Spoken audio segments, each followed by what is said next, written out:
Hello, and welcome to We Can Work It Out, the podcast that explores the history, present, and future of workers' rights. I'm your host, Dr. Jonathan Lord. In each episode, we'll be delving into the stories, struggles, and successes that have shaped working lives. From friendly societies to people management, we welcome academics, activists, trade unionists, policymakers, and workers themselves to help us understand what fair work really means in a changing world. This episode's guest is Professor Gregor Gall, one of the UK's leading scholars of industrial relations, labour movements and trade unions. He has written extensively on the politics of work, worker organisation and leadership within the British labour movement.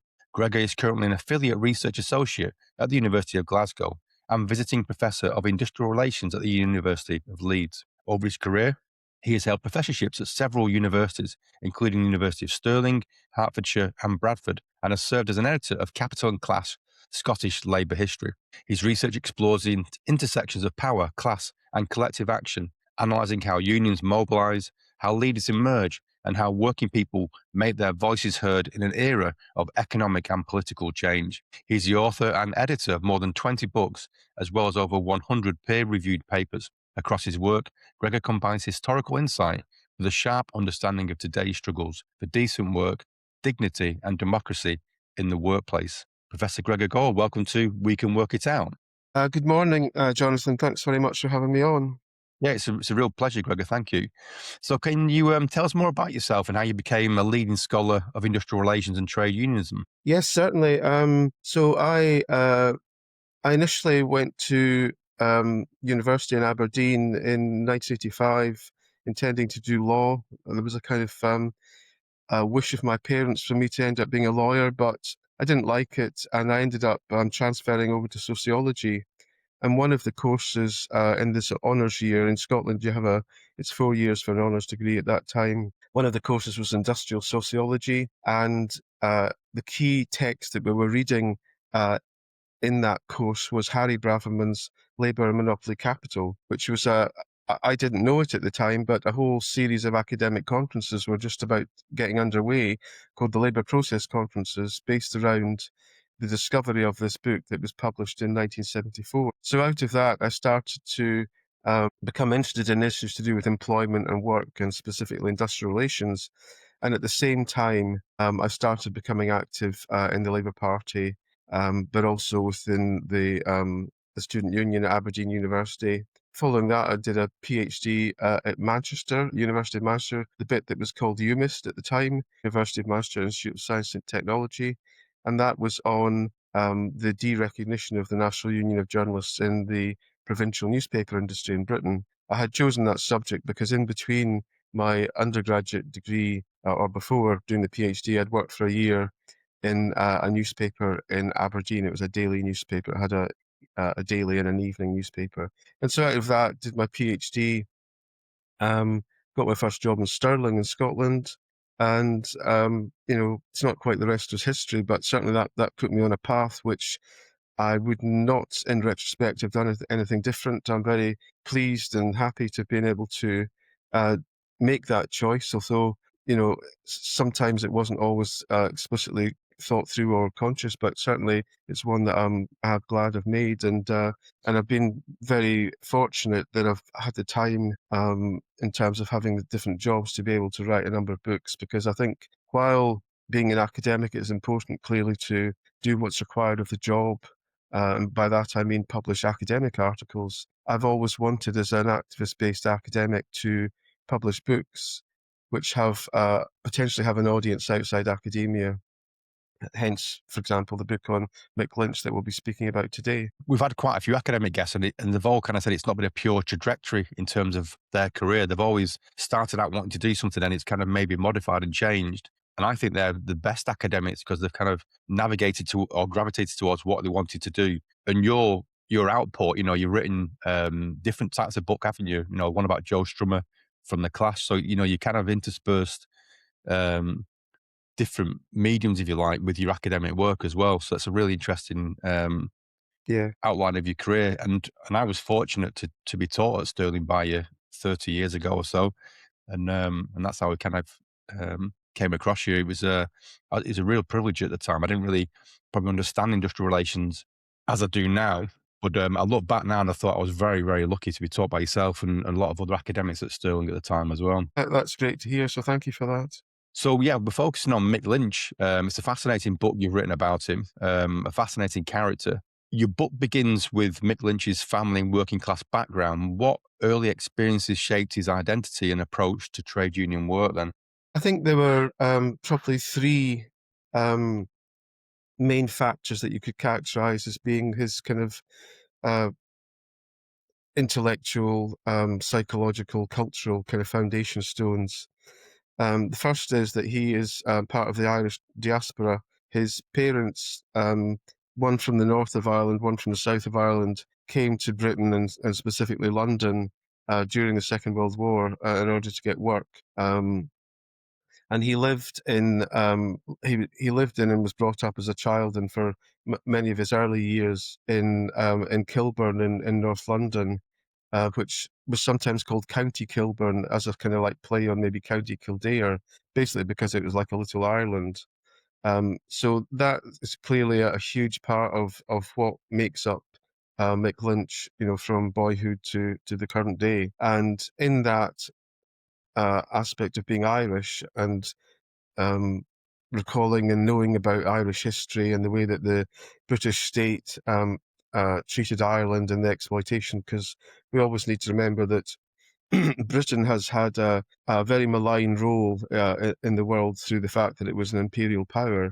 But of all that, it started with Ireland. Ireland was Britain's first colony, and that's you know, something that somebody like Mick Lynch is very, very much aware of. So Ireland's there, and it's not just a kind of like a kind of twee Ireland about really, you know, the Irish sort of version of it. It's not just that, a kind of cultural thing, and about Guinness and about leprechauns. I know I'm characterizing it slightly strangely there, but it's a much more profound understanding of Ireland, and it's based on things like knowing about James Connolly, who wasn't Irish. He was born in Edinburgh, but excuse me, ends up playing a huge role in Irish history in terms of the Easter Uprising, the Citizens' Army that was a defence against the police and strikebreakers and thugs that the employers employed. So that's very important. Alongside that Irish bit, there's also, as you might well expect, there's quite a heavy influence of Catholicism and going to church and mass and a kind of social life around the church. Um, it influences him in a kind of progressive way. Um, Partly because his parents are also on the left. His dad was involved in the Labour Party. His dad was, when he worked for the post office, on strike for 7 weeks in 1971. So there's a kind of a bigger aspect to that Irishness as well. Excuse me. But I think rather than the Catholicism per se, it's more about the sense of community, the community of the Irish diaspora in Kilburn and London, and what that means, having kind of responsibility, collective feelings, and empathy for others. So Ireland, I just mentioned the kind of Labour aspect. His parents were Labour voters; they were on the left, but his father was also involved, not at a particularly high level, but involved in the union movement. And then that all kind of starts to become more prominent and more tangible and more manifest when Mick Lynch leaves school, gets his first job, and joins a union, becomes over a short period of time involved in unions. So it's all those things set him off in a particular trajectory, which is important to understanding, you know, where he ends up um, in the when he becomes general secretary of the RMT union in 2021. You adopt the concept of working class hero then in the title of your book on Mick Lynch. How did you define that term in the context of Mick Lynch, and why did you decide he qualifies or doesn't under that label? The reason for certainly using the kind of nomenclature, the you know, the terminology of working class hero, was really the starting point for that for me was that it was clear that that was what other people were calling Mick Lynch when they first became aware of him, when the strike started in the summer of 2022. So it was clearly that was a way that people were viewing him. They were sort of framing him as a union leader. In fact, to be a working class hero, there are other types of working class hero. You don't have to be a union leader to be a working class hero.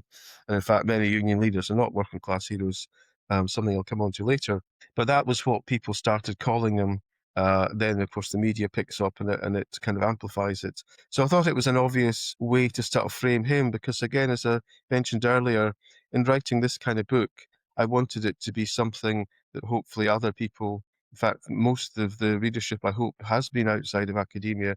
Whether that's transpired, I don't actually know. But that was where the thought to use the term working class hero came from. And just as I mentioned earlier, James Connolly, the great Scottish-Irish revolutionary, one of the things that James Connolly said was he didn't use the term working class hero, but he did talk about the fact that leaders of the working class should rise with their class, not out of their class. And what he meant by that was that in a period of encouraging people to struggle collectively and of mass strikes like the Dublin lockout in 1913, leaders should be, not apart from the workers that they say that they claim they're representing, and they should lead them in a way that is,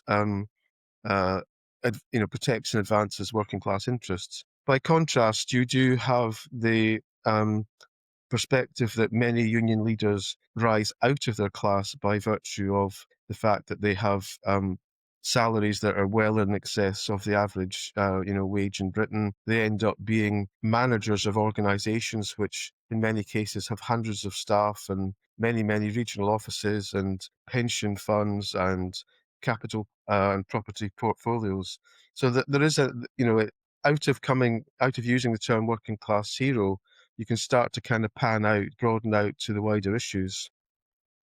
And in the course of the book, I do examine not just the overall question of whether Mick Lynch is or is not, or was not, because he's now retired, was or was not a working class hero, but what particular aspects, he would, as it were, qualify on. What would he get a tick on and what would he get a cross on?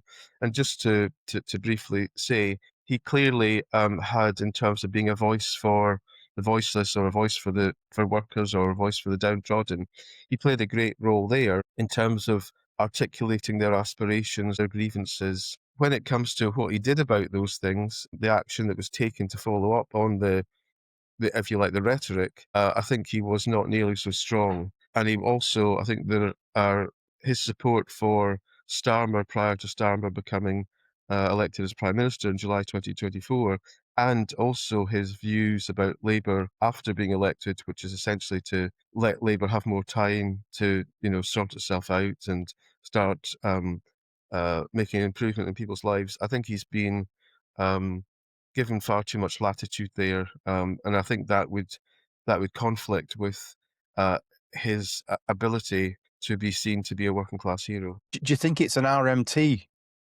leadership thing? Because it's a really interesting concept and discussion point because, the iron rule of the oligarch theory, whereby, when somebody comes the head of an organization, and unions, that, like you've mentioned, they've got lots of resources now, potential, lots of assets, lots of money in the background, and they do become very powerful. But with the RMT, because I used to work in that industry, with Bob Crow and Jimmy Knapp, who were, previous heads of the RMT, they did seem to have that, I think they still maintained that working class hero essence to themselves. Do you think it's the union or do you just think it's the person? I think it's a bit, it's, if you like, a bit of both. Prior to Jimmy Knapp becoming the General Secretary, he was, people would call him, a kind of physically large figure, kind of quite gruff sounding union leader. He was from Kilmarnock in Scotland, so he had that kind of very broad type accent, and he didn't moderate or mollify it at all. He just, he's pretty much what he was. Prior to him being General Secretary of the RMT, which from memory, that's from the early 1980s, um, the RMT union was actually quite right wing under a previous leader, Sid Wheel. So the union does move to the left in the 1980s. And Knapp kind of presides, without blaming him solely for this trajectory. Jimmy Knapp does preside over a shrinking membership, and the union loses a lot of its power. And then Bob Crow succeeds. Jimmy Knapp dies. Bob Crow succeeds Jimmy Knapp.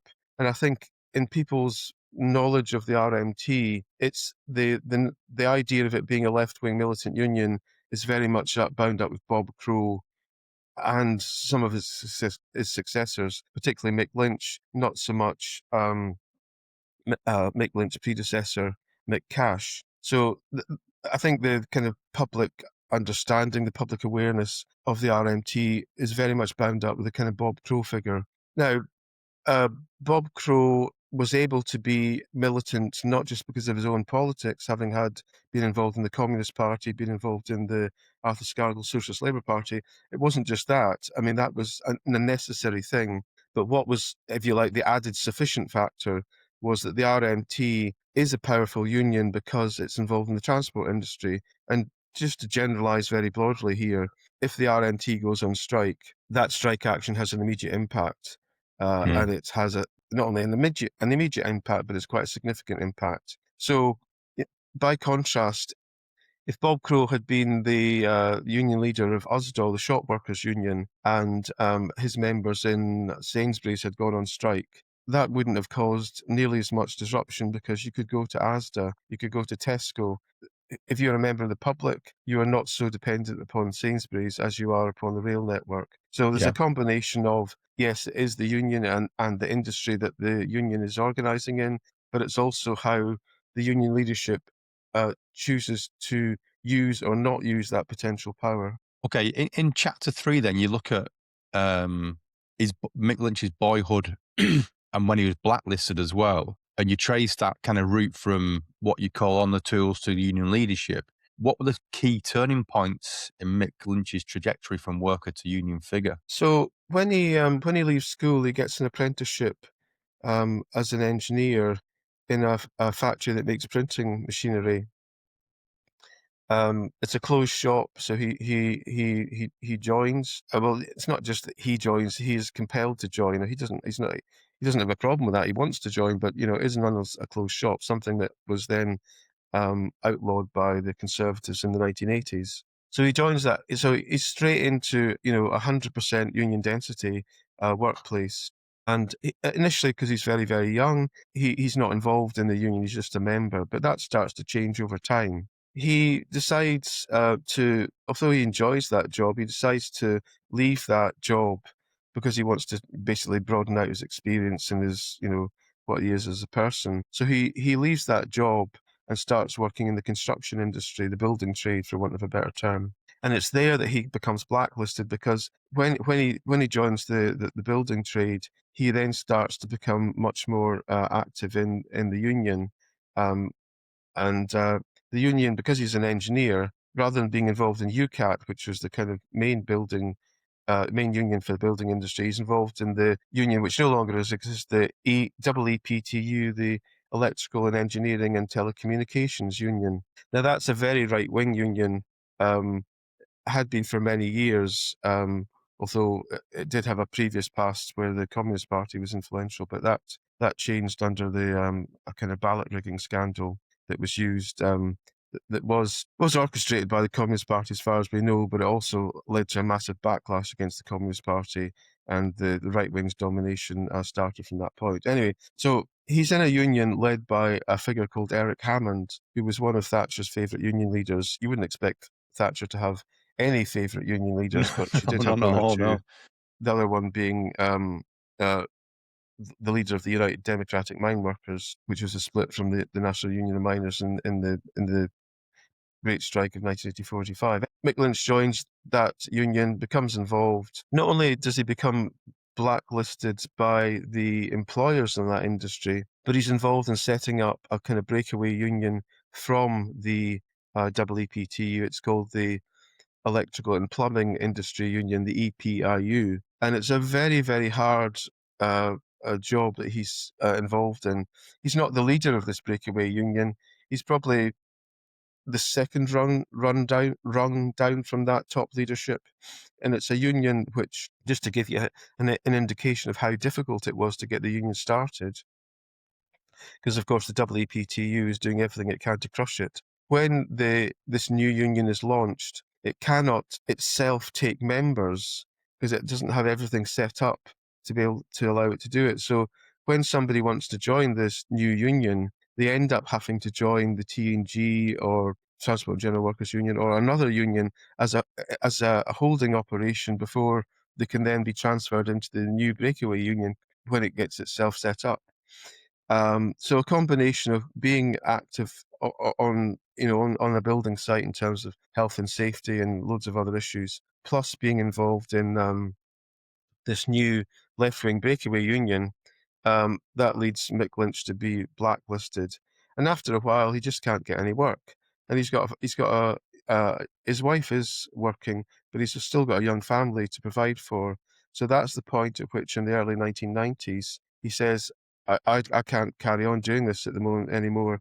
I've got to look for work elsewhere. And he joins Eurostar. Um, as still as an engineer, that's his trade. He joins Eurostar, and when he gets there, he finds out that there is no RMT union organisation. There are virtually no RMT union members there, and taking the skills of organising, of leadership, of mobilising, of persuasion, essentially, he is able to create pretty much single-handedly a new RMT branch at Eurostar, and it grows into a membership of about 500 people. Just to carry on the kind of in a consequential sort of manner. As a result of becoming the branch secretary of that branch of 500 members of the RMT, he then starts to get involved in the union at a national level, becomes elected onto the national executive of the RMT, through a whole series of changes at the top of the union in terms of, most obviously, for example, the death of Bob Crow in 2014, various spaces, if you like, various positions open up, because essentially when in many unions you have a situation, if the general secretary, if he or she dies or retires, it's not uncommon for his or her deputy to end up being elected as the new leader. That then opens up a vacancy for the deputy leadership position, and it kind of has that trickle down effect. With what happened, unfortunate death and timely death of Bob Crow in 2014, March 2014, Mick Lynch is able to become elected as a relatively junior national official of the RMT. Then you've got the situation about Mick Cash. Although he's re-elected for a second term, he doesn't serve that full term. That opens up as a position, and Mick Lynch stands uh, for the leadership. There's only one other candidate, and he wins that election in 2021. He had a good grounding then, didn't he, really? You know, in terms of his background, he'd gone through obviously things that he'd gone through at work, and he'd been blacklisted, so he understood the implications of the type of things that he was doing. And then he got obviously helped set up, to recruit more people into the union as well. So he had a really good probably grounding for that. Moving Yeah, on to he his did. kind of moving on to his kind of public Could I persona then. just say, Jonathan, one of the other things that Mick Lynch did in the 1980s, this is in the time that he was blacklisted, and it's important to understand the kind of Mick Lynch. I mean, Mick Lynch is a very clever and able individual, but he's also for a union leader, he's almost an intellectual amongst the union leadership. And what I'm going to say is gives a flavour of that. In the mid to late 1980s, when he was blacklisted, he couldn't get work. He got accepted to the London School of Economics and did a degree in history. Yeah. This kind of thing comes out. When he becomes a kind of media star in 2022, 2023, he's asked about various questions which are not specifically to do with RMT. They're about what do you think about the world and what do you think about, history of the 20th century. And he says if he had been in Russia in 1917, October 1917, or even February 1917, when there was the first kind of revolution, and then there was the October Revolution, he said he would have been on the side of Julian Martov, who was who was a Menshevik leader, other than a Bolshevik leader. Lenin, Trotsky, Stalin were part of the Bolsheviks. Now, for any union leader to have to know something about the Russian Revolution is not necessarily that unusual. Most of the union leaders come from the left. They may not be of that far left persuasion, but Mick Lynch had an understanding of that, and was quite clear in his opinion about where he would have stood in it. And he looked back on the experience of the Russian Revolution, and he would say things like it was a bizarre death cult. I mean, that's his conclusion from that. But it's not just some kind of superficial opinion. There is a depth to his understanding. So that again marks him out. And I think his ability to know those kind of things, although it wouldn't have necessarily been obvious when he was being interviewed, because he was showing other skills, there was something about his intellectual grounding meant that he was not an easy kind of pushover figure, and when interviewed by the likes of Piers Morgan. Do you think that's kind of lost a little bit on other union leaders, general secretaries, and other union leaders, because he was intellectual. That he cited some books which look at society, which obviously influenced him. Do you think that gets lost on other union leaders who could probably benefit more from that? Yeah, I think without being unreasonably critical of other union leaders, it's a very demanding job. It's not a 9 to 5 job. It's uh, weekends, evenings, all those sorts of things. It's also quite highly pressured. I mean, Bob Crow said not long before he died that he didn't think this was a job. He thought this was only a job for a young man. He was talking about, you needed high levels of energy and um, ability to kind of determination and so on. So I think that accepting that it is a difficult job, obviously it's pretty much across the board, very well remunerated job. Accepting that doesn't necessarily allow a lot of space and time for people to read. There are only a few union leaders who have maybe sat up later at night or got up earlier in the morning to read and to engage, not just with like reading the papers so you know what's going on in the world, but actually start reading um, about different interpretations of history and understanding how capitalism has evolved. And I think Mick Lynch is the most obvious example. Another example I could give you would be Matt Rack, who was uh, he was the general secretary for the Fire Brigades Union for 20 years. He stood again um, last year and lost, but he's now the general secretary of the teaching union, the NASUWT. He from his political background as well as his intellectual background, he is somebody that also has that kind of understanding, a different understanding. It's not the same as Mick Lynch's, but it's of the same generic character. He has that understanding. The only thing is that you wouldn't necessarily know that. I happen to know Matt, but you wouldn't necessarily know that because he's not been put under the same kind of pressures to explain himself and then be asked questions about what he thinks about the world. Just because the Fire Brigades Union didn't go on strike in that period when the RIT was on strike, and so wasn't the subject of such intense media scrutiny. You've mentioned Mick's dealing with the media, and some of the interviews I thought were outrageous. You mentioned the Piers Morgan one, but I thought the Richard Madeley one was, some of the questions were just, comparing him, asking him why he had an avatar on his Twitter, and what was the point of it, and did he see himself as evil? He was a master, wasn't he? A master communicator in the media, and that's why you talked about in the book about him becoming a bit of a media star in 2022. How important was his media performances then? Yes, Mick Lynch's performances are, they're perfect to a fault in terms of his ability to withstand intense scrutiny, high pressure, attempts to ridicule him, to run him down. And one of the things he never does is he doesn't get riled by it. He doesn't get angry by it. He doesn't, storm off out of the television studio or put his microphone down if he's being interviewed in the radio. So he's got a tremendous amount of self-composure and self-control.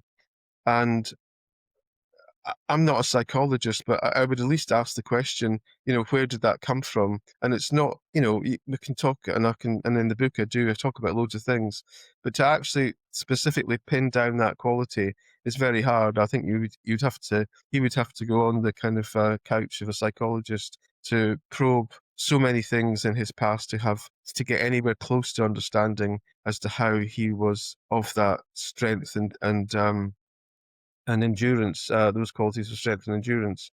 So he had that. And of course, many other union leaders don't have it. And it's an equally interesting question as to why Mick Lynch had it and they don't. So I think whether that this leads me on to the issue of whether such media skills, if you like, such public relations, public performance skills, can be taught. So that's almost like an inorganic way. Can you add them into somebody, or do they always have to emerge organically, as it were, from within that person, from within their psychology and so on? And I'm not sure, to be honest with you, after having studied unions and union leaders, I'm still not sure what exactly the answer is. I suspect it's whatever the answer is, it's quite a complex one that brings together many factors. Yeah. I know Bob Crow wasn't he as well? I know you mentioned that in his book, and you've written a book about him as well. He was a master, and when I was doing some research for this podcast, I watched an interview with Bob Crow on, it was video, so it was London LBC radio at the time of one of the strikes, and he had a tan. And Julie Hartley Brewer, the interviewer, said, "Oh, you've got a nice tan there, Bob. You've been away," insinuating, whilst everybody's on strike and not being paid, he's away sunning himself. And he didn't kind of storm out or get agitated. He just said he had a pre-planned holiday with his family, and um, he was the George Clooney of the union world. They are master communicators, aren't they? These people. Yeah, I mean, given that I've said it's a complex and difficult to understand issue, Mick Lynch's ability, um, and his ability to communicate very effectively and, if you like, very efficiently. I mean, he doesn't like waffle. He's, to the point. He doesn't use flowery language. He uses very sort of no nonsense, common language. And obviously, I'm not using that in a derogatory sense. It's commonly understood phrases and so on. Some of that comes from the fact that he had been, a branch organizer, had to speak at branch meetings, had to go and explain to members what was going on, and then obviously be prepared to answer questions and defend or defend what the union was doing. So some of it comes from that. Um, but what the caveat I would enter into is that doing that kind of thing in the back of a pub when it's a union branch meeting, that's not the same. Those qualities are not exactly the same as being in a studio on your own with bright lights, with somebody interviewing you who's maybe been a TV presenter for 20 odd years, has got a puffed up persona, arrogant character, blah blah. Being able to handle that doesn't solely or only come from the fact that you've been a branch activist and had to stand up and speak at meetings. There's clearly something else going on there, but there's a bit of something there, even if it's not the whole picture. Just before we move on, the 2022 mass strike action, it was a time of cost of living crisis, rail strikes. Did that contribute him becoming this type of hero figure, do you think? Was it just timing for him as well as the skills that he had?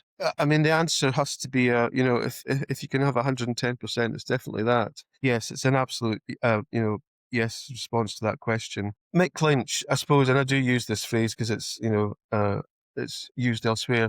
Mick Lynch was in the right place at the right time, saying the right things in terms of him becoming becoming known as a working class hero. If the cost of living crisis hadn't happened, if the response of workers and their unions to the cost of living crisis wasn't as it was, then Mick Lynch wouldn't have come to public's attention either at all, or certainly not to the degree that he did. So that context is absolutely essential.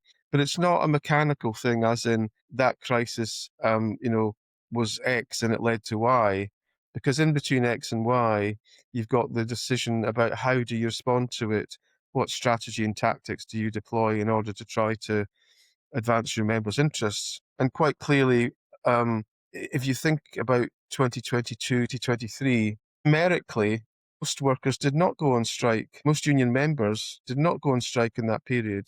It was the strike action, which was a massive spike compared to what has happened in the last decade before that, was led by uh, a small number of unions and their members in particular places. So it would be wrong to think that somehow just everybody was doing it, and that included the RMT. It was some unions were very much more willing to take strike action, to engage in prolonged strike action than others. So choices of strategy and tactics and so on very much came into play there. And then, of course, adding into the mix of all that, why is it Mick Lynch is at the top of the pile in terms of, public awareness?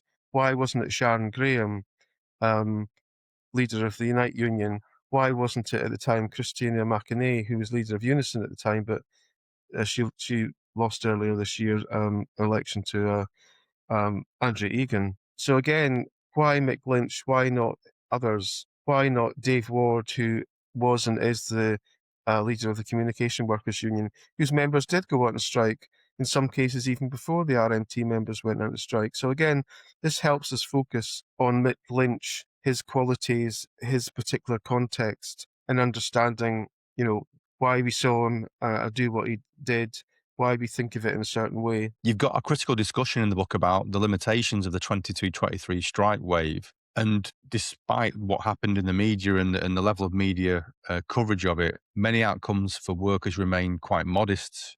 And you discuss that in one of the chapters. What lessons do you think you can draw from that about the relationship between leadership power and structural constraints? Yeah, a good question. Let me preface it by saying that because the uptick in strike action in 2022-2023 was the highest for 40 years, it seemed to many people, probably union members themselves, politicians, media commentators, it seemed that, to use the phrase, unions were back. It was the return of the unions. It was the return of the working class. That was actually a phrase Mick Lynch used. So because of that context of going from a sort of strike famine to a strike flood, if you like, that is slightly kind of queering our understanding of the outcomes of the union movement at the time. It was almost like just the ability to strike or to go on strike, the willingness to go on strike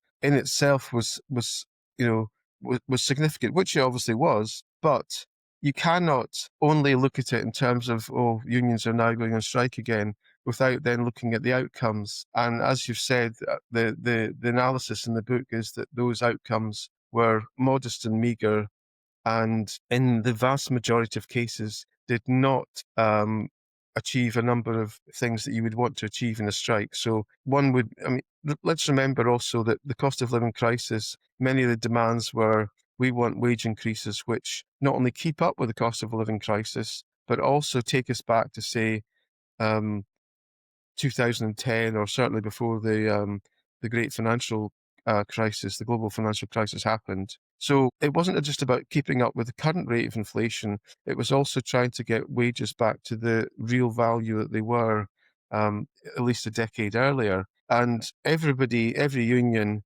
um, was unsuccessful in whatever form of action they took in achieving getting back to the real value of wages in, say, 2010. Now, you would say, well, that was such a hard task. True, it was. But also, you've got to think that if unions are saying that as part of what their formal bargaining demands are, you can't just ignore it. You have to give it some significance. Then, when it comes to the issue of, did unions succeed through their strike action in gaining pay rises that were not only greater than what they were initially offered, but also kept up with the making kept up with the level of inflation, but also uh, represented an increase in the real value of their wages, what their wages would buy in real terms. Most unions didn't. Um, the clear exceptions are not actually even found in the railway industry. The clear exceptions are found amongst a small group of Unite members, the likes of HGV drivers, heavy goods vehicle drivers, lorry drivers, those that were working in the civil passenger industry, so in airports, baggage handlers, all that kind of thing. Those are two pretty much the only groups that successfully, through strike action, gained wage increases that were greater than the level of inflation at that time. So this is quite a lesson to be learned. And therefore, let me get to the question that you've posed. What lessons do you draw about leadership power and structural constraints? Well, I think the key conclusion from the book is that if you are going to have prolonged and therefore also effective, because sometimes just a one-day strike isn't going to cut it. If you can have prolonged and therefore potentially more effective than strike action, your members have got to receive strike pay. Strike pay that is at a level that leaves them not facing penury.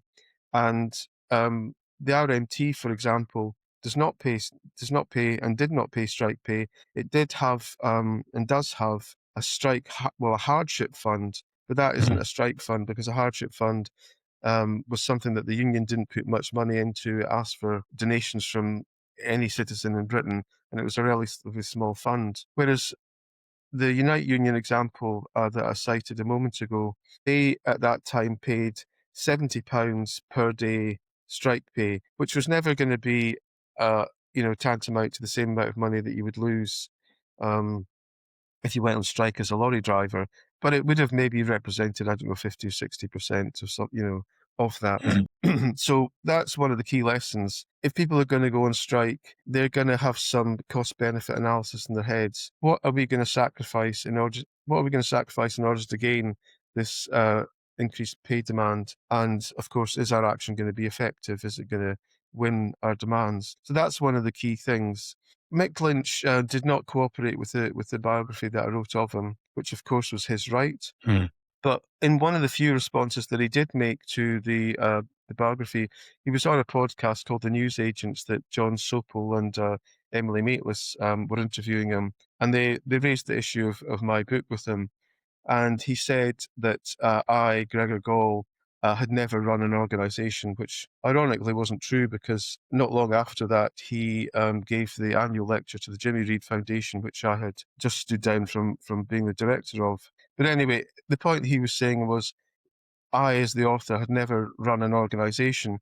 What he was basically saying was, I don't understand the complexities of being a union leader and the union being an organisation, because what I had argued in the book was that the RMT had sufficient funds in stocks and shares that it could have sold them, it could have liquidised them in order to create a massive strike fund, which would have meant that his members were more willing, earlier on and more quickly, to escalate their action. And I think that would have had a much greater impact in terms of winning their bargaining demands.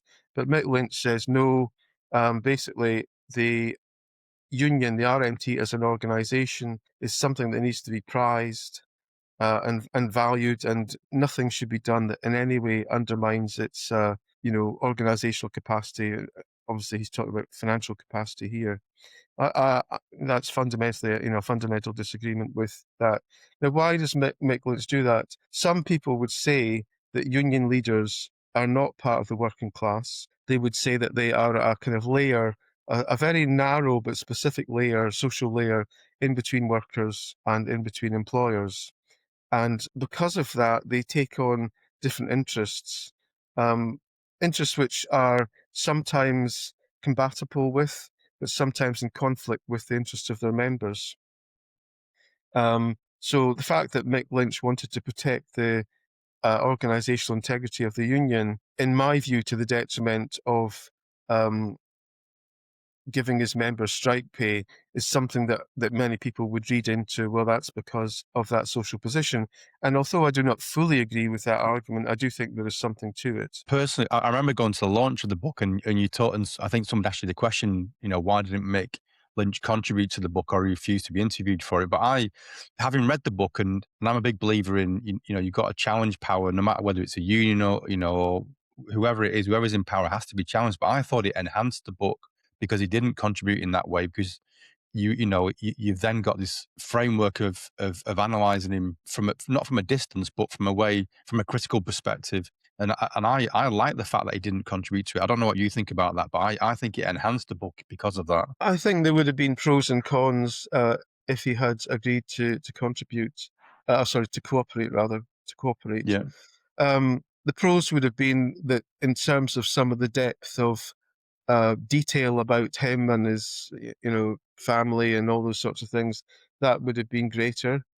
And for some people, that's probably some of the most interesting aspects of Mick Lynch. The other aspect of it would have been, if Mick Lynch had cooperated, then I would have presumably also had been able to get the cooperation of other RMT union officials at that senior level. like the president, like effectively the deputy general secretary, Eddie Dempsey, who is now the general secretary.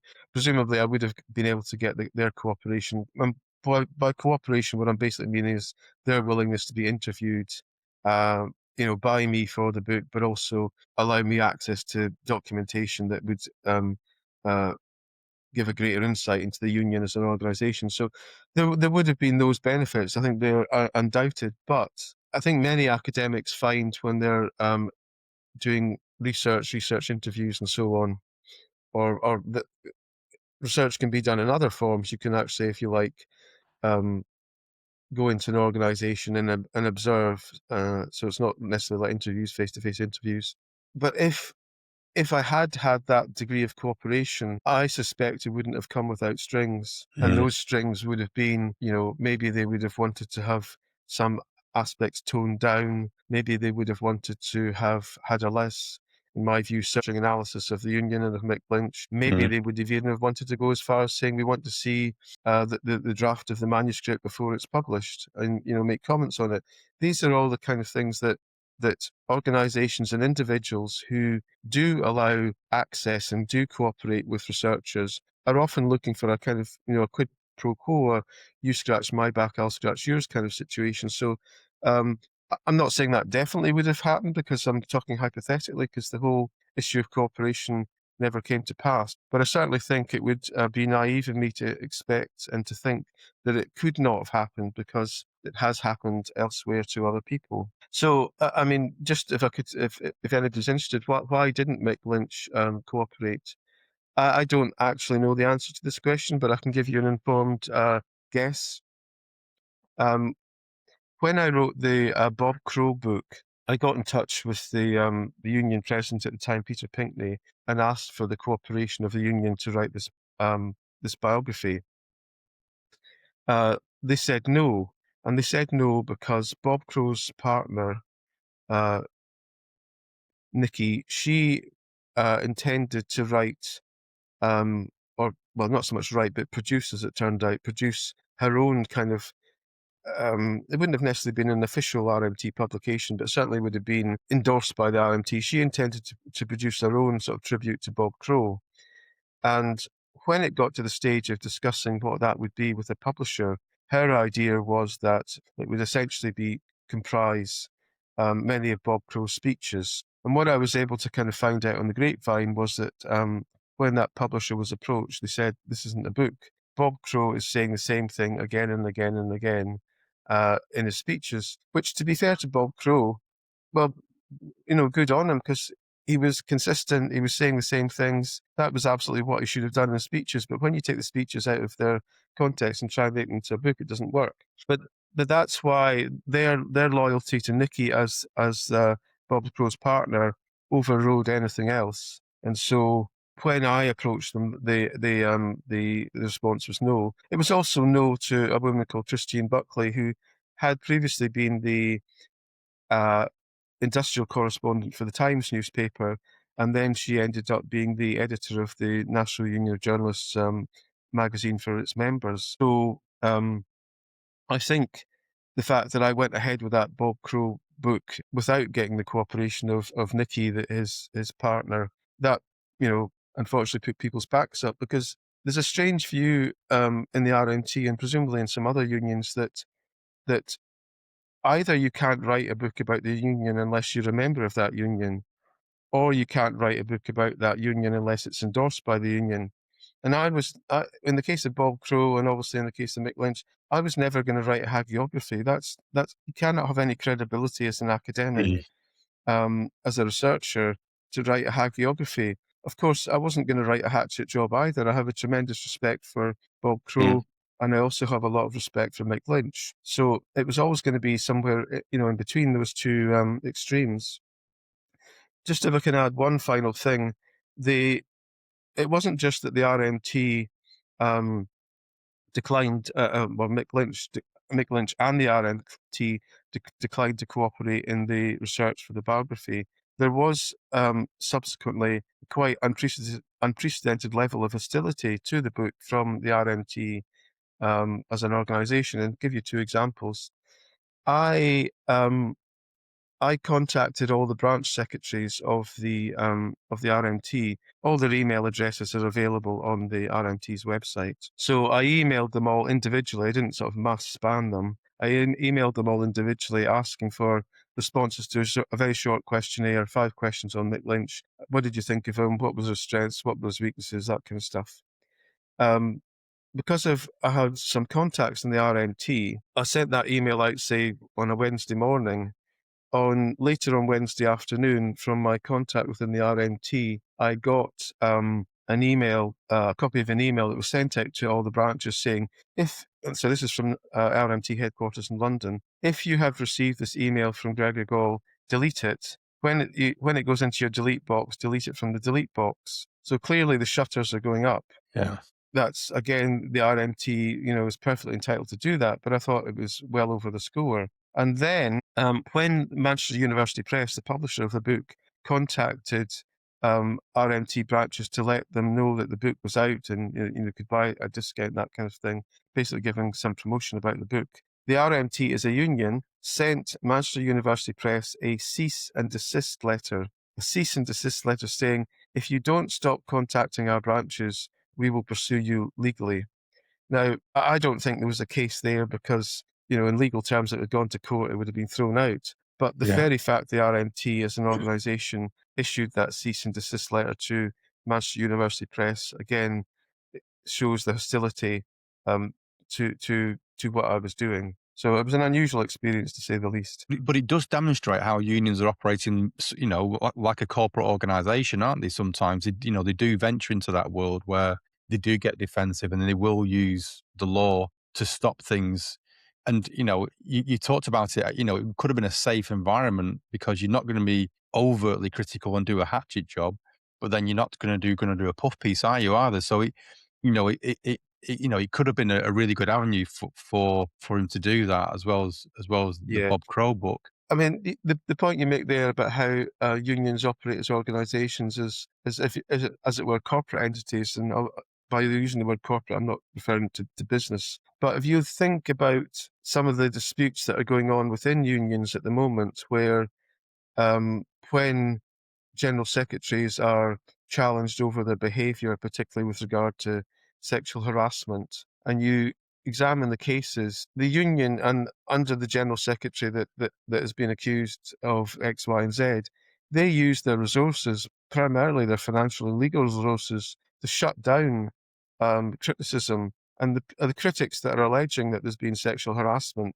they end up getting considerable payoffs. But the quid pro quo is they have to sign a non-disclosure agreement. Now, obviously, what the RMT did was not the same as that, but again, it is the nature of the response is, not wishing to be accountable, not wishing to be scrutinised or be subject to scrutiny. It's a very defensive response. Now, many people would say, "Well, come on, unions are under attack all the time from the Tories and the Daily Mail and so on," which of course they are. But I'm not the Tories and I'm not the Daily Mail, so I would quite rightly, I think, have expected a different response, but it didn't happen, and it's now kind of like water under the bridge. If you're advising union leaders today, then about leadership practices or structural reforms that can be drawn from Mick Lynch's leadership and what you've talked about in your book, what would you advise? I think I think I would make an obvious point that many people would say, well, yeah, we're aware of that. I'd say that union leaders, at this point in time of where we are, within sort of capitalism, within British history, they need to be larger than life figures who are able to inspire and motivate primarily through how they come across in the media, how they come across when they address union members. I mean, the way Bob Crow put it was, being a union leader, you can't eat a cheese sandwich every day. It sounds a bit of a bizarre thing to say, but what he was meaning is you can't be sort of dull and humdrum and do the same thing all the time. He was saying, if you're going to have a cheese sandwich, you've got to at least add pickle to it and other things and blah, blah, blah. So there's got to be a bit of colour to a union leader. Now, many people would say, yeah, of course, that's like obvious. The harder issue is, how do you actually create those people, or how are those kind of people created? And it goes back to what I was saying earlier. it's not the answer to those questions is not always strikingly obvious, to use a pun in this case. We would have to have a much better understanding of psychology, individual psychology, as well as social psychology, to understand how such union leaders come to the fore. I mean, one of the most obvious cases of somebody that was called a working class hero, well before Mick Lynch, was of course Arthur Scargill, the leader of the National Union of Mine Workers, a tremendous speaker, tremendously resilient figure. In that time of that strike, people would have, questions and different issues over the strategy that he pursued in terms of not having a national ballot, um, uh, the way that the union operated in other aspects during the strike. But, none of that, whatever your view on that issue of the national ballot is, none of that can take away that even Arthur Scargill's greatest enemies respected and recognised and respected what a tremendous force he was. So Mm. again, where did Arthur Scargill come from? Well, we can talk about where he came from in terms of Yorkshire, how he progressed through the Union, how he was part of the Left Caucus. But why was it Arthur Scargill that emerged, and why not somebody else? Why was Peter Heathfield not quite the same character? Why was Mick McGahey not quite the same character, notwithstanding that those two other individuals had talents themselves? So it would be something to do with identify that. Now, in saying all that, there are many people that would rightly say, well, you're basically putting too many of your eggs in one basket by saying that the way to crack the nut is to have a charismatic leader. I'm not saying that. I am saying that charismatic leaders are necessary. But of course, they have to be seen in a wider context, which is, what about the membership? What are the membership's demands and feelings? How are they prepared to be um, engaged in mobilization? Essentially, what's their level of consciousness? Are they right wing, left wing? Are they moderate? Are they militant? Are they optimistic or pessimistic about their work situation? So you can't just have, as it were, one almost isolated factor being the key panacea, silver bullet, whatever you want to call it, that is going to lead to the reflowering of unions, which I think many of us would want to see. There are Mm. many other factors involved, but clearly leadership at the moment is at that national level is critical, because unfortunately for the moment, the level of participation in unions by union members is very low. Um, if you look at the recent uh, Unison leadership election, biggest union in the country, 1.3 million members. How many members voted in the leadership election for the new general secretary? 7%. Mm. 7% of 1.3 million union members. When you look at the uh, membership turnout in voting for national executives, it's often much even lower than that. Mm. Gary Smith, who's the current leader of the GMB union, he was elected when he won a ballot that consisted of only 5% of GMB members, of around about 600,000 members. So in a situation where we're not talking about the 1960s and 1970s, when you had a shop stewards movement, when members were much more involved in their union, not just involved, but were actually more able to direct what the union was doing, and if you like, be the union themselves. The union wasn't something that was outside of them. They were much more the union themselves. We now only have little fragments left of that, and therefore, in that context, it does put more of an onus on national leadership, and whether it's, if you like, good, bad, or indifferent. Yeah, the engagement seems to be very low in those circumstances. But I know the ECU was it 38% took part in the vote. I can't, it was low in comparison to previous years. I know they've not met the threshold a couple of times recently, but the last one was particularly low, and it seemed it does need that great communicator with the multi skills. You got to be multi skilled to lead a union. Good communicator, have the grounding in what trade union was about, and being able to engage people and get that Yeah, apathy away as well. Because I think that's one of the biggest hindrances yeah. for unions. I mean, in the book, I kind of look at what are the functions and, if you like, jobs of leadership. One of them is taking the initiative in terms of developing policy. Another is being able to caucus, so to basically gain support for your view and pursue it through to the not only the point of it becoming formal union policy, but also then being implemented. So caucusing, we call it, suppose, more call it like networking these days. So strategizing is part of that. Commu- Communication skills are part of that. There was about 7 different parts of the job, um, and Mick Lynch scored very highly on all of those, as previously did Bob Crow. So yeah, it's, I think, because the figure of Mick Lynch was, in terms of how people outside the RMT saw him, they saw him on the television, they heard him on the radio, he was in the papers. What they saw, I know this is kind of obvious, but it needs to be stated. They saw the public face of Mick Lynch. Um, in the book, I try to not only um, uh, cover that aspect, but also try to look at the Mick Lynch that the public didn't see, how Mick Lynch operated within the union, and who he caucused with, and who he worked with, and who he didn't work with. And to put it very quickly, he worked with the Labour left, he worked with the Communist Party, he wouldn't work with anybody who had any sort of Trotskyist background. Well, it's a fantastic book, and we'll put a link in for the listeners into the episode as well for people to go away and purchase it, because it is a fascinating book. I think it's very well researched. It's an accessible book as well. And you mentioned at the very start the things that you write about, doesn't it kind of crosses over the workplace and into other societal areas as well. So it's a very, very accessible book, just like your other outputs are. Can I ask what Thank you're you. working on next then? Because you're very prolific in terms of your output. What you're working on next? What I'm just doing is correcting the proofs for a book that will come out in September this year. It's called Marxism in Music, colon, so it's a bit of a long title.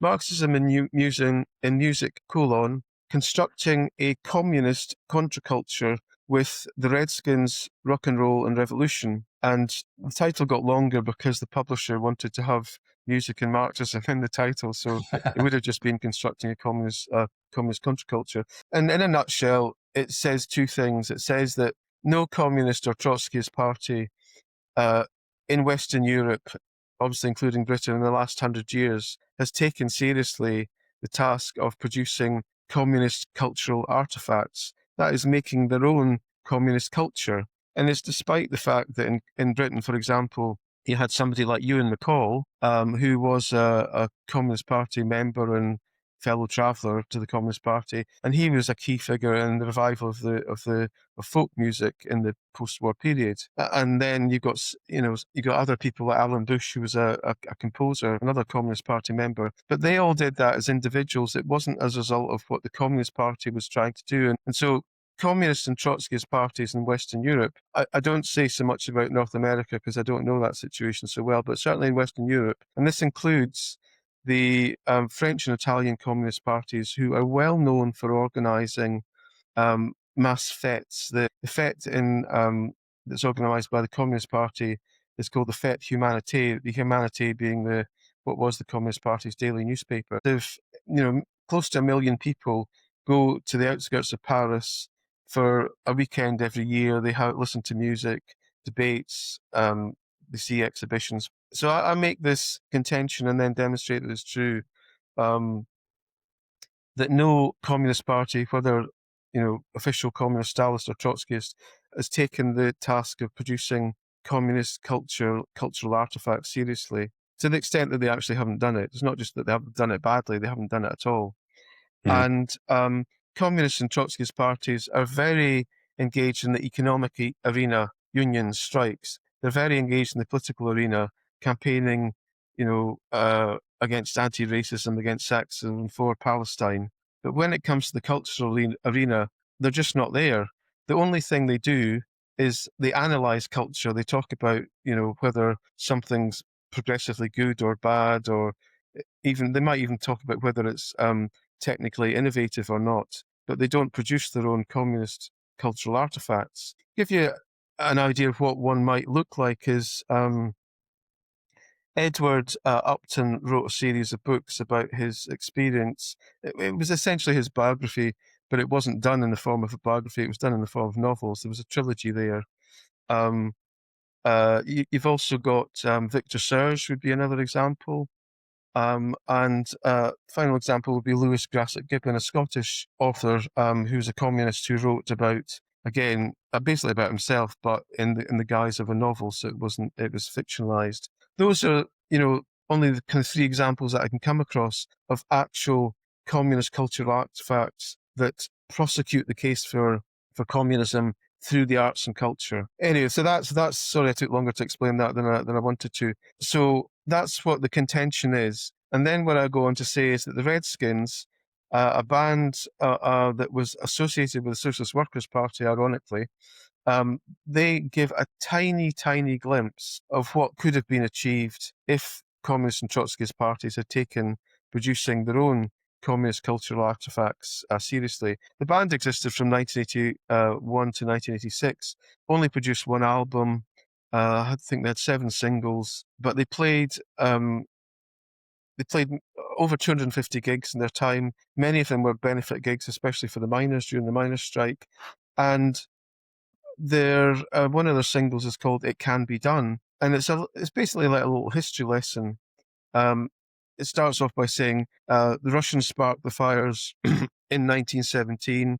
Then it moves on to the aborted revolution in Germany. The Spartacus, excuse me, revolution led to the execution of Rosa Luxemburg and Karl Liebknecht, and then it goes on to other Barcelona and the Spanish Civil War. And when I was a student at university in Aberdeen in the mid 1980s, and I listened to the record, I didn't know that there had been a revolution. I did not know there had been an aborted, unsuccessful revolution in Germany in 1919. And so I went and found out about this. And one of the things that the Redskins were able to do through the lyrics to their records, to their songs, was able to educate people and inspire them to go and search out more about that. Now, back in the day, you were going to a library or you might ask your history teacher. Now it's much easier. You can go online and, use AI and Google things. So not only were the Redskins talking about communism in their lyrics, not only, and that was kind of self-evident. Not only were they doing that, but it has a positive impact. And at the time, a considerable number of people, as I demonstrate in the book, either joined the SWP, the Socialist Workers' Party, because of what the Redskins were saying in their lyrics, or they became engaged in left-wing politics. And the final thing I'll say on the book, of course, is the irony is that the SWP was one of those parties that didn't take culture seriously. Um, it, uh, it it it wasn't necessarily completely hostile to the Redskins, but it certainly wasn't supportive of them either, because the Redskins were doing something. They were basically SWP propagandists. They were doing something that spread the message of the SWP through the cultural and in the cultural arena. And you'd have thought that they got gold stars for that from the SWP. But the SWP's view is the only thing that really matters is party building, and that means going and selling Socialist Worker. And the Redskins were saying, no, we understand youth culture. We think there's a better way of doing it. So there's clearly a difference of opinion there. So that's, sorry, it's a very long answer to a short question. No, but it contextualizes the book well, because I certainly, I'm not aware of the band, but I'll certainly go and look and check them out, and then I look forward to the book, and hopefully you'll come back maybe and talk about it when it is published. But it Yeah, I'd goes be back to that delighted to. engagement. Yeah, yeah, thank you. So it comes back to that engagement piece, doesn't it?